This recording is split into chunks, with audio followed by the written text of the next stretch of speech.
আসসালামু আলাইকুম। আমরা যে আল্লাহ পাক এই দুনিয়া আমাদেরকে বানায় পাঠাইছে, শুধুমাত্র যৌন চাহিদা মেটানোর জন্য আল্লাহ পাক বানায় পাঠায় নাই। যৌন চাহিদা তো চতুষ্পদ জন্তুরাও মিটাইতেছে, তারাও বাচ্চা জন্ম দিতেছে, তারাও খাবার খাইতেছে। আর যদি আমরা দুনিয়াতে আসি শুধু যৌন চাহিদা আর বাচ্চা জন্ম দেওয়ার জন্যই, আর ঘুমানোর জন্য, আর খাওয়ার জন্যই, তাহলে আমাদের মাঝে আর চতুষ্পদ জন্তুর মাঝে কোনো পার্থক্য নাই আমি মনে করি।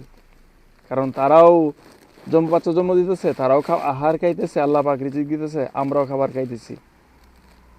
অতএব আমাদের গন্তব্যটা ভিন্ন হওয়া উচিত।